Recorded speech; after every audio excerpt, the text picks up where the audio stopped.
Hey, can I get you a drink? I mean, क्या पियेंगे आप? क्यों? तुम वेटर हो? By the way, I'm Saurabh. और आप? देखो, अगर तुम इस दुनिया के अकेले लड़के होते, तब भी मैं तुम पे कोई इंटरेस्ट नहीं दिखाती. तो ये नाम वाम पूछ के टाइम वेस्ट करना बंद करो. हेलो? हेलो? तनीषा? जोर से बोल, कुछ सुनाई नहीं दे रहा है. यहाँ नेटवर्क भी नहीं है. हेलो? हेलो?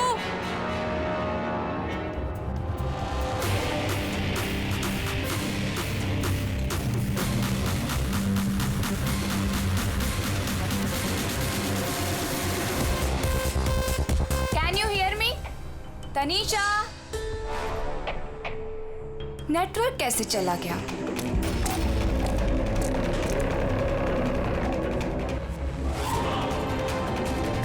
फोन क्यों नहीं लग रहा है?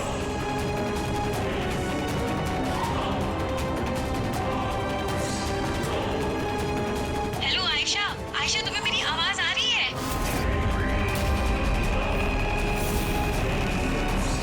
आयशा!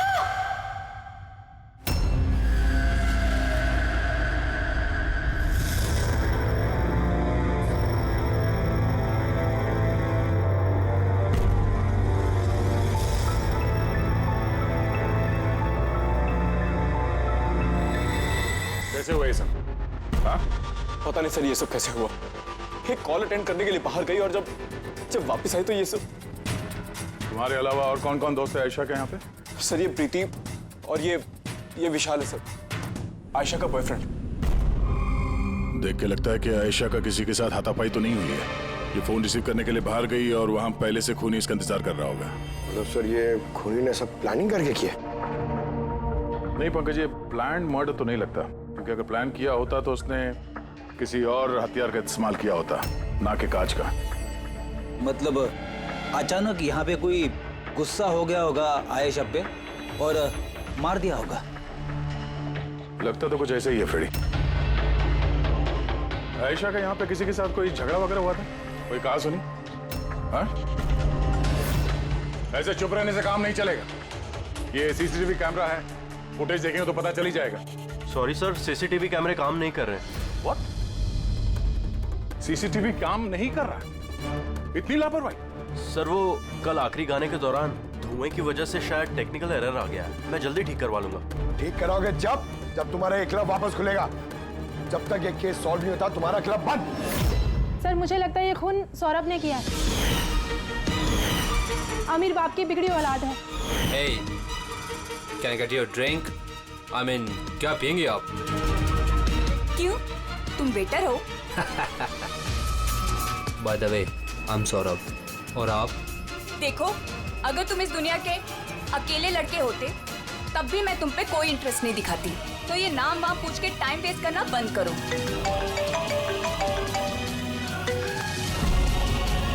और जब आयशा ने उसे टेढ़ा जवाब दिया तो वो गुस्से में उसके पीछे पीछे बाहर तक गया था. सौरभ कहाँ? सर वो तो नहीं है. तुमसे कहा था ना मैंने, कोई भी इस क्लब से बाहर नहीं जाएगा. सर जाने नहीं दिया. शायद वो जुर्म करने के बाद ही चला गया, आयशा के अंदर आने से पहले. आयशा और सौरभ बाहर किस तरफ गए थे? सर उस तरफ.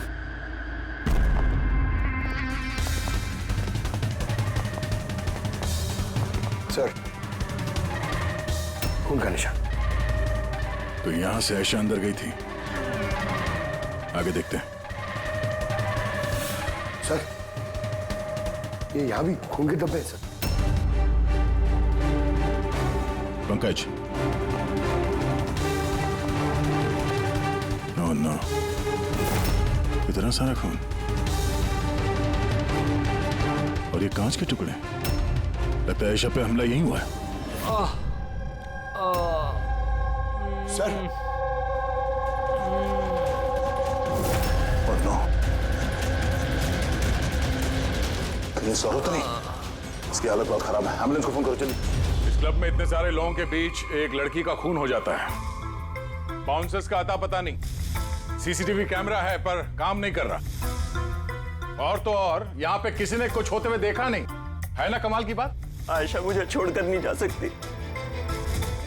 हमें आना ही नहीं चाहिए था। विशाल प्लीज अपने आप को दोष मत दो, प्लीज संभालो अपने आप को। आपकी सहेली का यहाँ खून हुआ है और आपका ये रवैया है?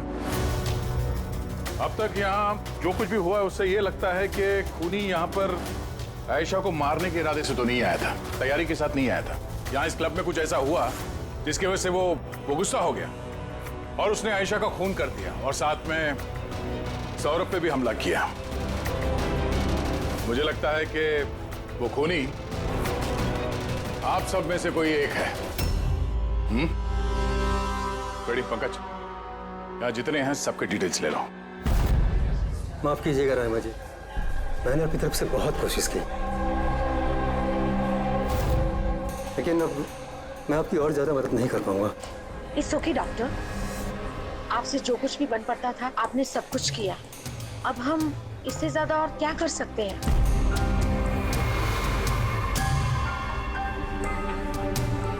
What happened, doctor? आप ठीक है ना? Yeah, I'm fine. Uneasy feel हो रहा है। Excuse me. कहाँ जा रहे हैं आप? मैं जरा वॉशरूम होकर आता हूँ। तनिषा, आयशा की मौत से पहले तुम्हारी उसके साथ फोन पर बात हुई है ना? तो क्या उस फोन कॉल के बारे में हमें कुछ डिटेल में बता सकती हो? सर, डिस्को में म्यूजिक लाउड होने की वजह से ना मैं ज्यादा कुछ सुन नहीं पाई। हाँ, पर उसको ये कहते हुए सुना। क्या हो रहा है, बता क्यों नहीं रहे हो? दर्द हो रहा है क्या? डॉक्टर के पास लेके जाओ। ये क्या कर रहे हो तुम? मतलब आयशा ये सब उस खूनी से कह रही थी? सर, उससे भी ज्यादा हैरानी की बात तो ये है कि आयशा का खूनी उसे कह रहा था वहां से भागने के लिए। बड़ी अजीब बात है। खूनी आयशा को भागने के लिए कहता है और आयशा को खूनी की चिंता है। तनिषा, एक बात बताओ, क्या उस आवाज को पहचान सकोगी जिससे आयशा बात कर रही थी? नहीं सर। सर, लेकिन अगर खूनी को आयशा की इतनी चिंता है तो फिर उसने उसे मारा क्यों? वही तो,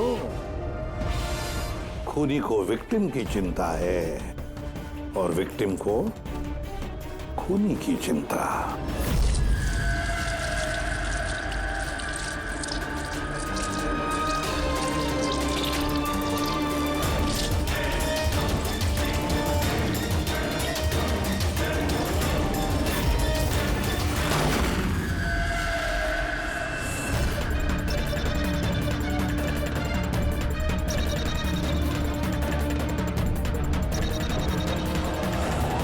गन?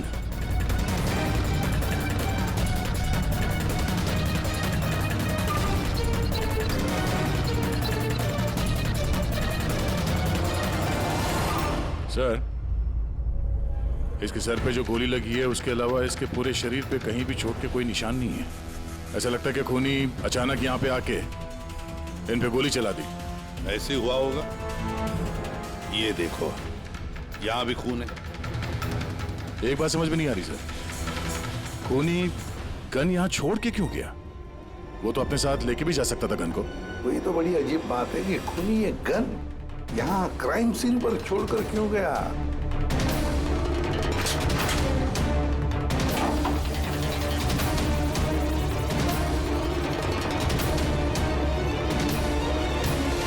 सर, ये देखिए, नीचे यहाँ पे ये टेप चिपका हुआ था। वॉश बेसिन के नीचे टेप? लगता है यहाँ टेप से कुछ चिपकाया था जो अभी यहाँ नहीं है। शायद इस केस से रिलेटेड कुछ हो। जरूर देखते हैं। रायमा जी, डॉक्टर यशवंत आपके डॉक्टर थे? जी हाँ। आप लोग यहीं पे बैठे थे इसी टेबल पर? जी हाँ, वो दरअसल मेरी बीमारी के सिलसिले में मुझे यहाँ पर मिलने के लिए आए थे। बहुत ही अच्छे और नेक दिल इंसान थे। आज जब आप उनसे बात कर रही थी तो आपको लगा कि किसी बात को लेकर वो परेशान थे? परेशान तो नहीं, लेकिन हाँ, अचानक उनकी तबीयत खराब हो गई थी मेरे सामने और वो एक्सक्यूज मी बोल के वॉशरूम के लिए चले गए। मैं तो सोच भी नहीं सकती थी कि ऐसा कुछ हो जाएगा। सर, ये कॉफी शॉप के मैनेजर है, यहाँ के भी सीसीटीवी कैमरे काम नहीं कर रहे। सर 2 घंटे पहले तक तो काम कर रहे थे, पर अचानक कोई टेक्निकल प्रॉब्लम हो गई, इसलिए इंजीनियर को बुलाया हमने।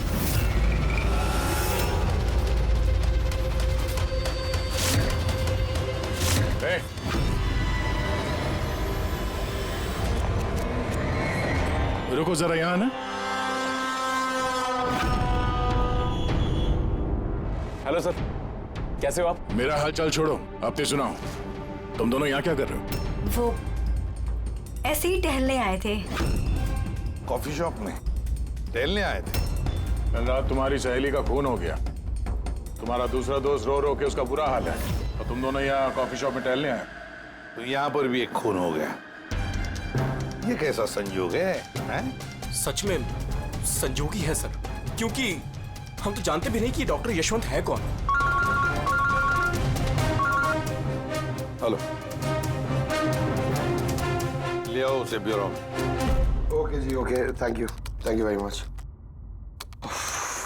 पता है पंकज, बहुत सारे लोग थे डिस्को में जब आयशा का खून हुआ, और एक एक का फोन ट्रैक करना कि मर्डर के वक्त आयशा और यशवंत के पास तो नहीं था कोई।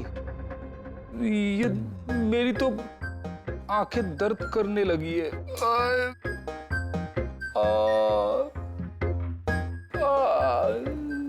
अरे ये साइलेंट को आंख पे लगाना बंद करो फ्रेडी सर। 50 और लोगों के नंबर है जिन्हें ट्रैक करना है, ये काम शुरू करो। ये क्या है? सौरभ, अब कैसी है तबीयत तुम्हारी? शरीर के जख्म तो आज नहीं तो कल ठीक हो जाएंगे सर, लेकिन जो मैंने उस दिन देखा वो शायद जिंदगी भर मेरे दिमाग से कभी भुला नहीं पाऊंगा। ना मैं कल पब जाता और ना ही मुझे आयशा की चीख सुनाई देती। लेकिन आयशा के पीछे पीछे तो तुम गए थे, उसने तुमसे ठीक से बात नहीं की, इसलिए। ये बात सच है सर कि मैं आयशा के पीछे गया, क्योंकि जब मैंने उसे ड्रिंक ऑफर की तो उसने मना कर दिया सर, और इनफैक्ट उसने मेरी इंसल्ट भी की, तो मुझे बहुत बुरा लगा सर, इसलिए मैं उसके पीछे गया।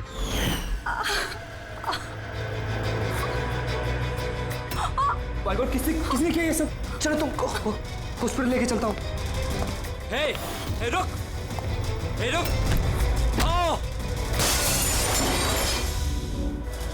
और फिर? मुझे अभी भी याद है कि सर, जब मैंने उसकी कलाई पकड़ी तो बिल्कुल भी नॉर्मल नहीं थी, वो आम इंसानों जैसी कलाई थी ही नहीं। मुझे बिल्कुल अजीब सा एहसास हुआ सर।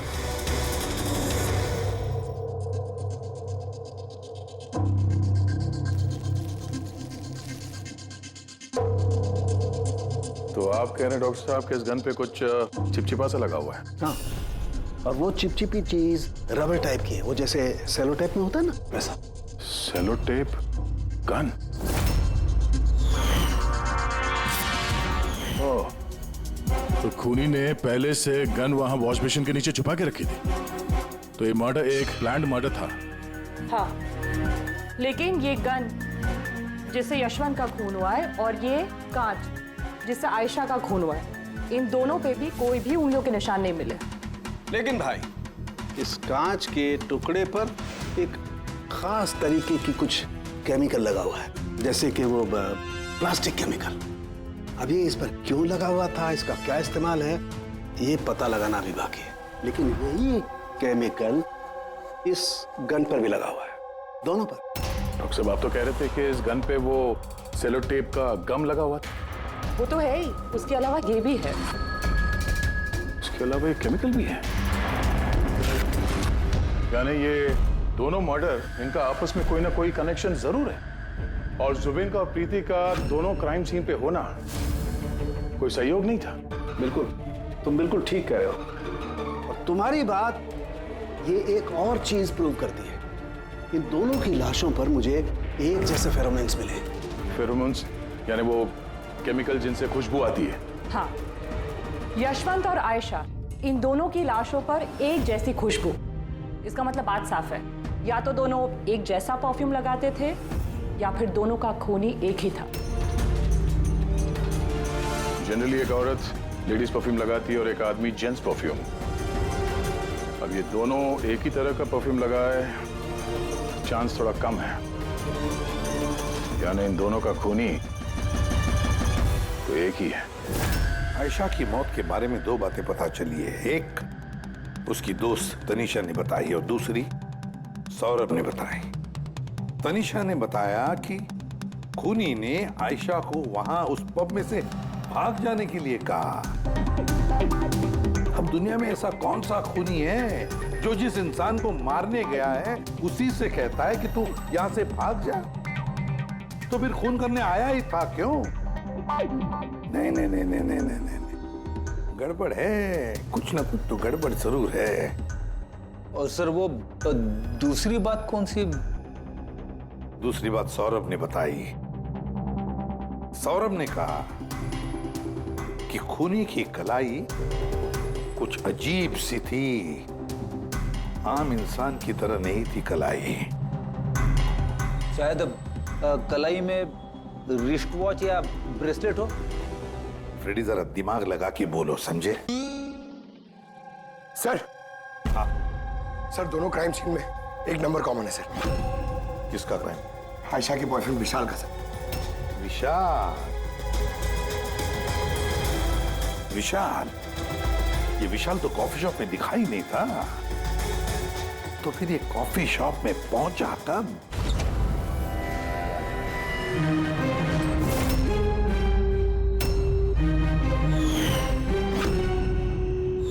रायमा जी, आप और यहाँ? अब सर ये मेरा ही घर है, लेकिन आप लोग यहाँ पर कैसे? डॉक्टर यशवंत के खूनी के बारे में कुछ पता चला? रहमा, ये लोग कौन है? सीआईडी ऑफिसर्स हैं। सर प्लीज आप लोग आइए ना, प्लीज कम। सीआईडी? और सर ये मेरे हस्बैंड हैं और ये मेरा छोटा बेटा संदीप। और बड़ा बेटा विशाल, वो कहाँ है? लेकिन बात क्या है सर? मनन जी, बात यह है कि हमें शक है कि डॉक्टर यशवंत और आयशा के खून में हमें लगता शायद विशाल का कोई हाथ है। ये आप क्या कह रहे हैं? आरोप साबित नहीं हो पाया, किसी को पकड़ नहीं पाया, तो किसी को भी फंसा देंगे आप? देखिए, सीआईडी का काम है मुजरिम तक पहुंचना, ना कि किसी बेगुनाह को पकड़ के केस बंद कर देना। अब जरा प्लीज विशाल को बुलाइए। भैया खून नहीं कर सकते, अब प्लीज उन्हें पकड़ के लेके नहीं जाना। संदीप बेटा, हम तुम्हारे भैया को पकड़ने नहीं आए और ना हम ये कह रहे हैं कि तुम्हारे भैया ने कुछ किया है। हम तो तुम्हारे भैया से कुछ सवाल करने वाले हैं, और क्या। आप लोगों को मुझ पर शक है? एक मिनट विशाल, तुम अंदर जाओ, मैं इन सीआईडी वालों को तुम्हें परेशान नहीं करने दूंगा। देखिए, सीआईडी के काम में दखल देना भी एक जुर्म है, इसलिए प्लीज हमें अपना काम करने दीजिए। विशाल,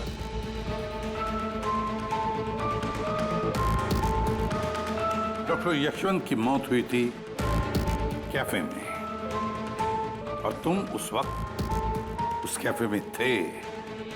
क्यों, किस लिए गए थे तुम? सर, मैं तो वहां पर जुबैन और प्रीति से मिलने गया था। मुझे नहीं पता था कि यशवंत अंकल वहां पर मम्मी से मिलने आने वाले हैं। आयशा के साथ तुम्हारी अनबन चल रही थी ना? मुझे बहुत बड़ा सदमा लगा है उसकी मौत का। पता नहीं उसके बिना मेरी लाइफ अब कैसे कटेगी। मैं कुछ दिन अकेला रहना चाहता हूँ। ठीक है, जा सकते हो तुम।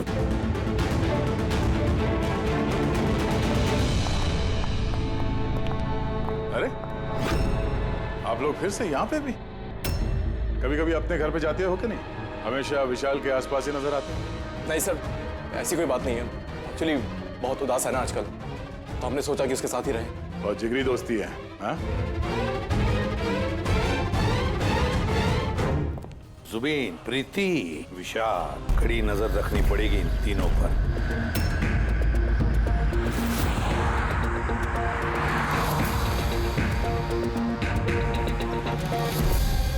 तीनों के घर पे इतने कैमरा फिट किए ना फ्रेडी सर, अगर मक्खी भी मिठाई पे बैठेगी ना तो पता चल जाएगा। वैसे काम वाला, दूध वाला और सब्जी वाला, इनके जरिए खुफिया कैमरा बिठाने का आइडिया बड़ा अच्छा था। अच्छा था ना?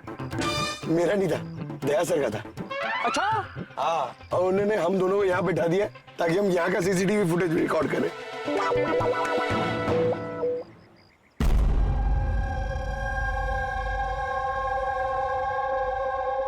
अरे बॉस, बॉस एक बहुत ही बड़ा सुराग हाथ लगा है जो इस केस की जड़ तक पहुंचा सकता है हमें। तू तो कब बताएगा? अरे बता रहा हूं ना। तो फिर बताना जल्दी यार। अरे यार सांस तो लेने दो। तुम्हें याद है वो टूटे हुए ग्लास पर और गन पर मुझे वो प्लास्टिक केमिकल मिला था? हाँ सर, क्या है वो केमिकल? वो है ग्राफीन, जो नकली चमड़ी आर्टिफिशियल स्किन बनाने के काम में आता है। Artificial skin? हाँ। Prosthetic skin. Prosthetic skin. Prosthetic. Daya, याद है सौरभ ने क्या बताया था कि खूनी के हाथ में उसने कुछ अजीब सा देखा था। Prosthetic skin, prosthetic arm. तो ये खून किसी रोबोट के जरिए तो नहीं हो रहे? ऐसा खूनी का यूं मदद मांगना कैसा तो नहीं कि ये खून अनइंटेंशनली हो रहे हैं बिना चाहे? नहीं दया, बिना चाहे खून कैसे हो सकता है? रही बात इस रोबोटिक आर्म की, ये रोबोटिक आर्म तो किसी के इशारे पर ही चलेगी ना।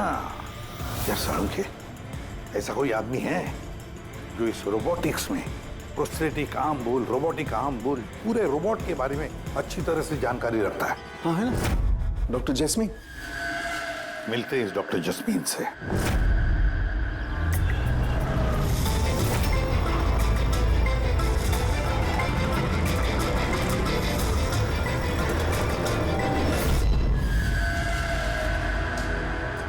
डॉक्टर जैस्मीन, हम ये जानना चाहते हैं कि अगर ये ऐसा वाला प्रोस्थेटिक हाथ लगाया हो, रोबोटिक आर्म, तो क्या वो आर्म, वो हाथ किसी दूसरे के इशारे पर काम कर सकता है?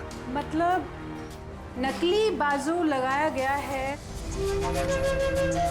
ए को, लेकिन इस बाजू से क्या काम करवाना है इसका कंट्रोल ए के पास नहीं बल्कि बी के पास है। क्योंकि हमें शक है कि इस केस में खूनी खून अपनी मर्जी से नहीं कर रहा है, कोई और उससे करवा रहा है। सर ये सुनने में जितना मुश्किल है दरअसल नामुमकिन नहीं है। जैनिश, जरा दामिनी को अंदर भेजो। हाँ वही मरीज जिसका कल टेस्ट हुआ था। मरीज?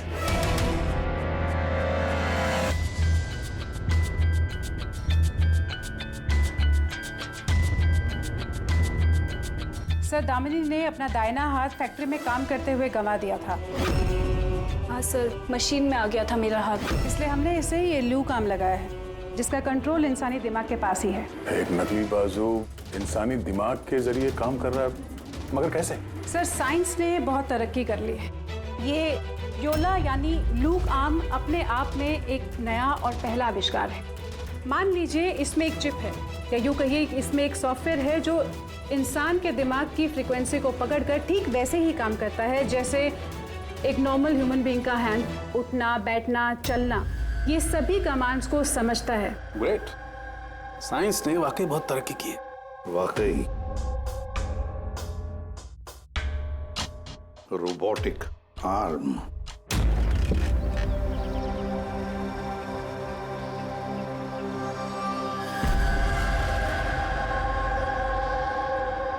बाय। वहाँ हक कर रहा है, इधर हम दोनों गाड़ी में बैठे हुए।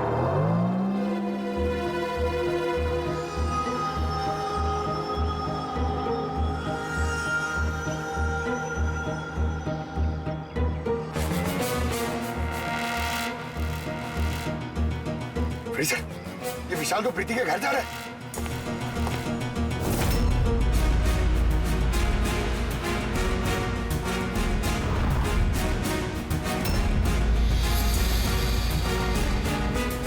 विशाल, तुम टेंशन मत लो, किसी को कुछ भी पता नहीं चलेगा।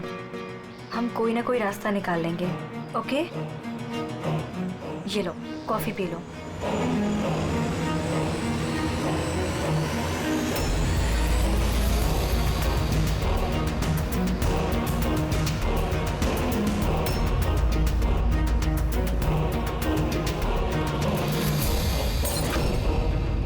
विशाल, प्रीति, आयु की प्रतिभा।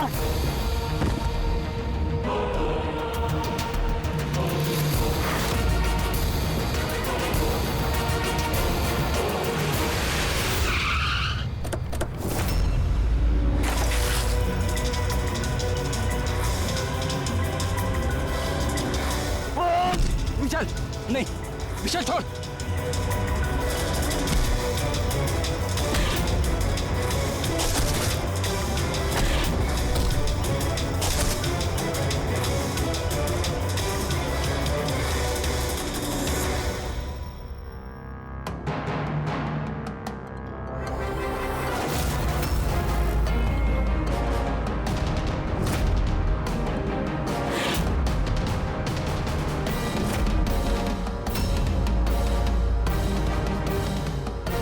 मैं मानता हूँ आयशा और डॉक्टर यशवंत का खून मेरे ही हाथ से हुआ था।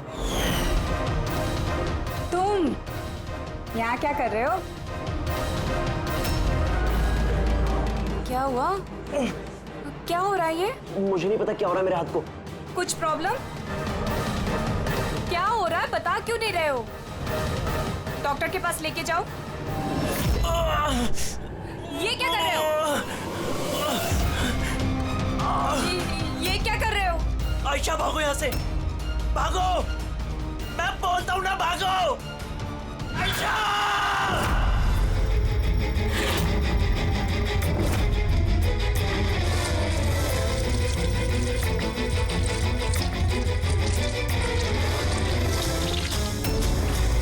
डॉक्टर निकलो यहाँ से। क्या कर रहे हो? मैं क्या करूं सर, मेरे हाथ पर कोई कंट्रोल नहीं। क्या? तुम्हारे हाथ पर कंट्रोल ही नहीं रहता? इसका क्या मतलब है? न जाने अचानक कभी कभी क्या हो जाता है। इसीलिए तुमने आयशा को वहां से भाग जाने के लिए कहा? हाँ सर, मैंने आयशा को वहां से भागने के लिए कहा था। आयशा भागो यहाँ से, भागो! और मैंने पूरी कोशिश करी थी कि मैं डॉक्टर यशवंत पर गोली ना चलाऊं। डॉक्टर यहाँ से जाओ! एक बात बताओ, क्यों गए थे तुम कैफे में? मैं वहां पर डॉक्टर यशवंत से अपना हाथ फिक्स कराने गया था और जुबीन, प्रीति मेरी मदद कर रहे थे क्योंकि मैं अपने घर पर नहीं बता सकता था कि आयशा का मेरे हाथों से खून हुआ। मैं जानता हूं सर, मेरी बात पर यकीन करना बहुत मुश्किल है, लेकिन सच यही है, खून मैंने नहीं बल्कि मेरे हाथ ने किया है। डॉक्टर जस्मीन, ये विशाल जो कह रहा है क्या ये सच है? मेरा मतलब है, क्या ये मुमकिन है कि एक रोबोटिक आर्म अपना ही दिमाग डेवलप करता है और फिर उसी दिमाग को लगा के कुछ भी कर सकता है? चांसेस कम है सर, मगर हाँ, अगर हाथ के अंदर लगे सॉफ्टवेयर को कोई हैक कर ले तो ऐसा हो सकता है। क्या? प्रोस्थेटिक हाथ में लगा हुआ सॉफ्टवेयर हैक किया जा सकता है? हाँ दे, हैक हो सकता है, पॉसिबल है। जब हैकर इस नकली हाथ की चिप हैक कर लेता है तो ये नकली हाथ उस आदमी के दिमाग से नहीं चलता जिसके शरीर में ये लगा है, बल्कि ये नकली हाथ चलता है हैकर के दिमाग से। मतलब किसी ने विशाल के इस रोबोटिक आर्म के सॉफ्टवेयर को हैक किया और फिर उससे खून करवाया। सर, इससे अच्छा तो मैं एक बाजू के सहारे ही अपनी जिंदगी काट लूं, जो हाथ दूसरों की जान का दुश्मन बन जाए। ऐसा हाथ मुझे नहीं चाहिए सर। विशाल, एक बात बताओ, जब तुम्हारा ये हाथ तुमसे कहता है कि वो किसी को मारना चाहता है, तब तुम क्या सोचते हो? क्या होता है तुम्हारे दिमाग में? कैसी अवस्था होती है तुम्हारी? सर, 2-3 मिनट लगते हैं। मैं पूरी कोशिश करता हूं अपने हाथ को काबू में करने की, लेकिन 2 मिनट के बाद जीत मेरे हाथ की होती है सर।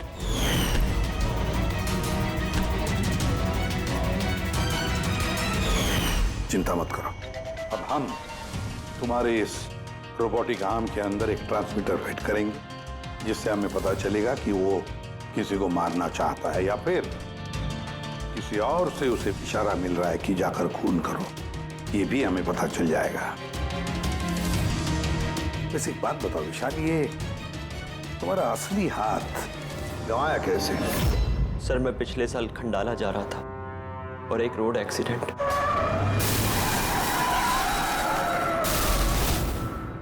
बस। जिंदगी में हमें कई बार इम्तिहान देना पड़ता है।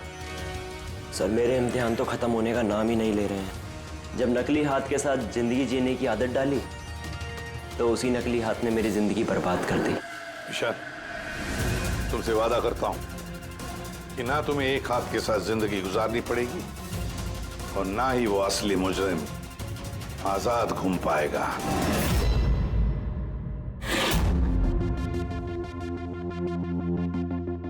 विशाल, मुजरिम ने पहले विशाल से आयशा का खून करवाया। आयशा जिससे विशाल बेहद प्यार करता था। फिर खून करवाया डॉक्टर यशवंत का, जो विशाल की मदद करते थे। और फिर जान लेनी चाहिए प्रीति की, जो विशाल की दोस्त थी।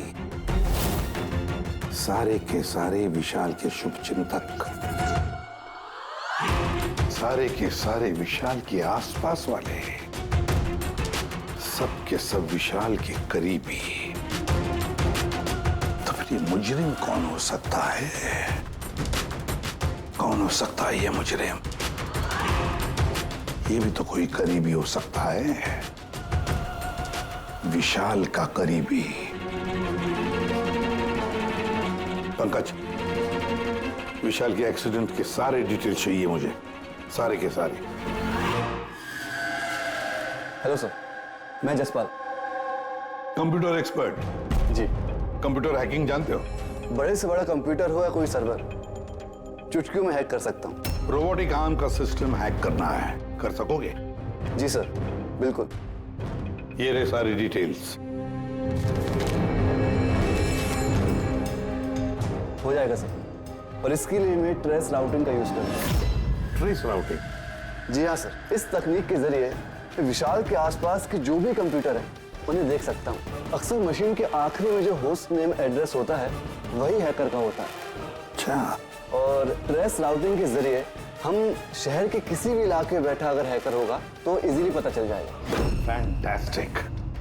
अब जिस किसी ने भी विशाल के रोबोटिक आर्म का सिस्टम हैक किया, अब हम उसके सिस्टम को हैक करेंगे।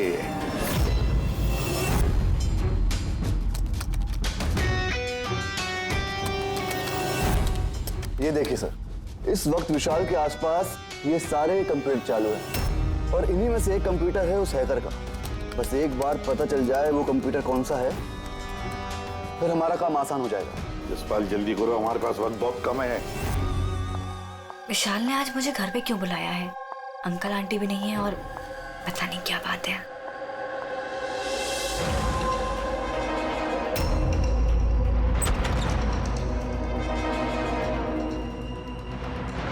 विशाल, विशाल। प्रीति, यार तुम जानते हो तुम्हें मुझसे खतरा है, उसके बाद भी तुम यहाँ पे दोबारा आ गई। विशाल, तुमने तो मुझे फोन करके यहाँ बुलाया।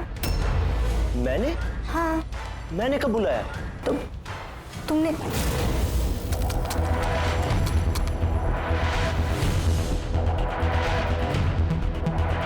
वो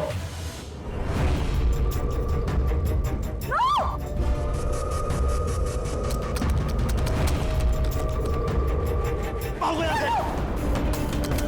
विशाल, विशाल प्लीज भागो यहाँ से। Vishal please, Vishal, Vishal please.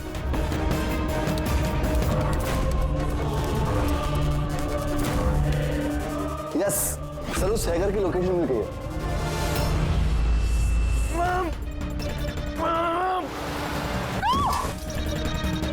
विशाल,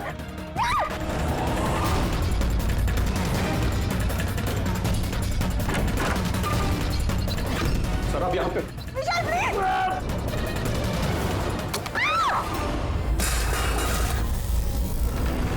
बहुत हो गई हैकिंग।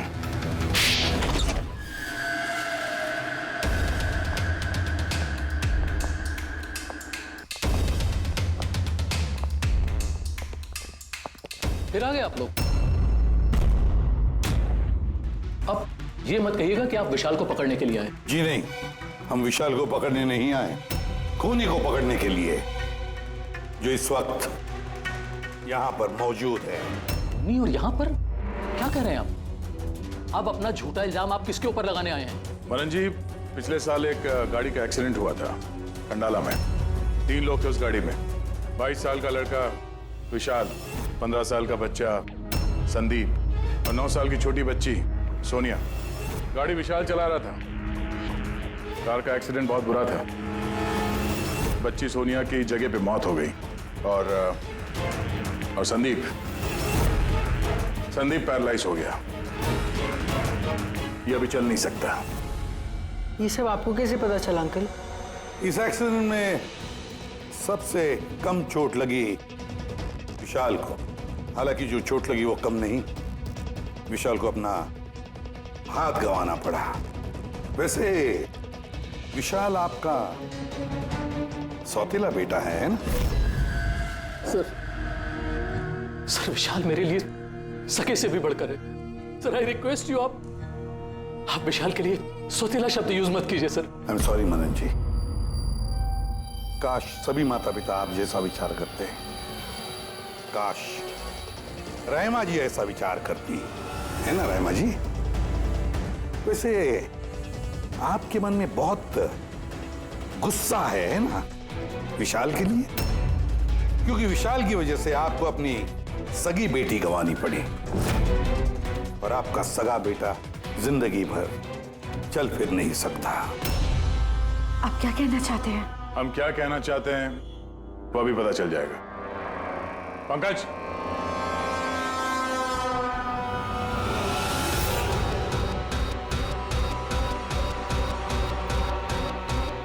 सॉरी आंटी, लेकिन मैंने इन्हें सब कुछ बता दिया कि आप ही के कहने पर मैंने ये सब किया। मैंने ही उन सॉफ्टवेयर्स को हैक किया था और मैंने सभी जगहों की सीसीटीवी कैमरास को भी हैक करके बंद किया।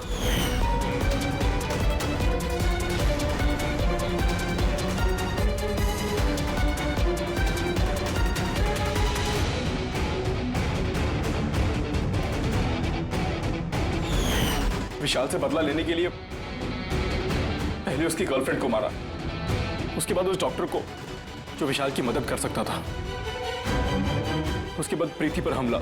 ये सब करने के लिए मुझे आंटी ने ढेर सारे पैसे दिए थे। सुबीन तुम इतना गिर जाओगे मैंने कभी नहीं सोचा था। चलिए, सच्चाई अब आप सबके सामने आ ही गई है, तो मैं आप सबको यह भी बता दूं कि मैं तुम्हें मारने के बाद खुद मनन को भी मारने वाली थी, क्योंकि जिस तरह से मेरे अपनों ने चोट खाई है, मैं भी चाहती थी कि विशाल भी उसी दर्द से गुजरे, उसे भी उतनी ही तकलीफ हो। वो एक्सीडेंट था, एक गलती। गलती?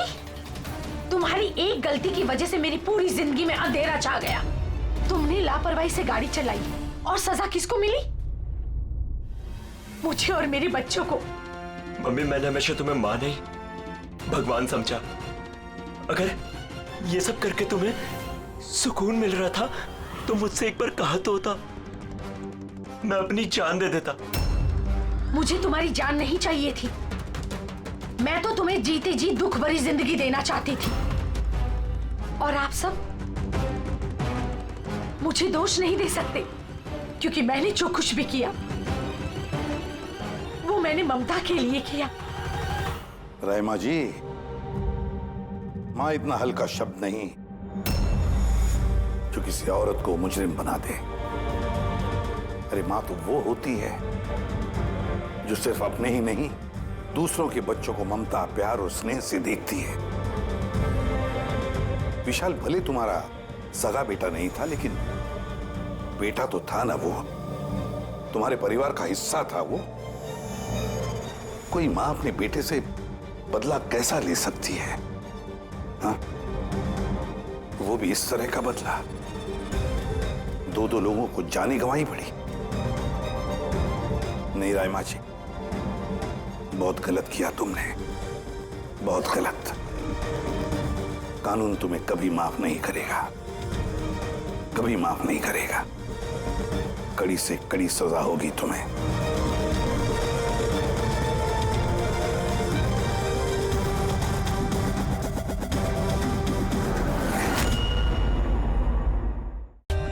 For more updates, subscribe to our channel, click the show links and enjoy watching the videos.